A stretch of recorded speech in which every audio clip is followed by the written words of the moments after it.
गुरु और शिष्य के खेल को कितने लोग समझ पाए हैं? शायद कोई भी नहीं। जब शिष्य खुद ही नहीं समझ पाए तो कोई भारी व्यक्ति क्या समझेगा, चाहे वे अपने आप में कितने बड़े संत क्यों न हो।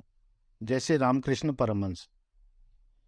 जब रामकृष्ण परमहंस पहली बार बनारस आए तो वहां पहुंच भावावेश में चिल्लाए, वाह, ये शहर तो सोने से लदा पड़ा है।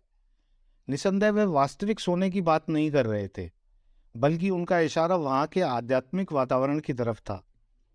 और जब वे तेलंग स्वामी से मिलने पहुंचे तो परम आनंद को प्राप्त होते हुए बोले, मैं अपने सामने साक्षात शिव को देख पा रहा हूँ। जिससे उनका अर्थ था कि तेलंग स्वामी ने स्वयं को पूर्ण कर लिया है और कोई मिथ्य व्यक्तित्व शेष नहीं बचा है और स्वयं शिव हो गए हैं। उन्होंने तेलंग स्वामी से बात करने का प्रयास किया, लेकिन तेलंग स्वामी पूर्ण मौन धारण किए हुए थे। हालांकि तेलंग स्वामी ने उनको इशारों में जवाब देने का प्रयास किया, लेकिन रामकृष्ण समझ नहीं पाए और दोबारा बोले कि मैं अपने सामने साक्षात शिव को देख रहा हूँ, लेकिन ये शिव स्वार्थी है। जिससे उनका अर्थ था कि वह अपना कोई ज्ञान उनको देने को अनिच्छुक थे। उन्होंने तेलंग स्वामी को भला बुरा कहा, लेकिन उन्होंने पलक तक नहीं झपकाई।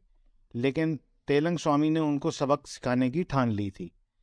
जब रामकृष्ण परमहंस दोबारा दक्षिणेश्वर लौटे तो काफी बेचैन रहने लगे और तब वह माँ काली के सामने जाकर कहने लगे, हे माँ, आपने मुझे हर साधना में सफल कराया है, चाहे वह ईश्वर का साकार रूप हो या निराकार रूप। लेकिन आपने कभी मुझे तंत्र के बारे में नहीं बताया। मुझे तंत्र के बारे में जानना है, तो माँ किसी को मेरे पास भेजो जो मुझे तंत्र सिखा सके। उसके पश्चात कुछ दिनों के बाद दक्षिणेश्वर में भैरवी ब्राह्मणी का आगमन हुआ, जिन्होंने रामकृष्ण जी को तंत्र सिखाना आरंभ किया। और भैरवी ब्राह्मणी थी तेलंग स्वामी की एक शिष्या।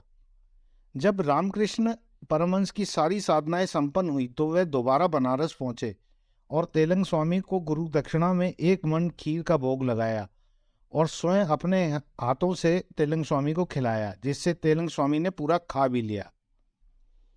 ये रामकृष्ण की आखिरी साधना थी। इसके बाद उनमें गले का कैंसर हो गया था। माना जाता है कि शिव को स्वार्थी कहने के लिए तेलंग स्वामी का श्राप था। जब गुरु अपने मुख से कुछ नहीं कहते तो उसका ये अर्थ नहीं हुआ कि आपको कुछ नहीं सिखा रहे हैं।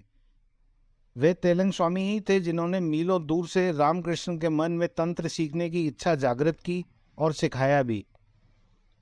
गुरु के ऐसे निराले खेल होते हैं, बस उन पर पूर्ण विश्वास और समर्पण का भाव रखना चाहिए।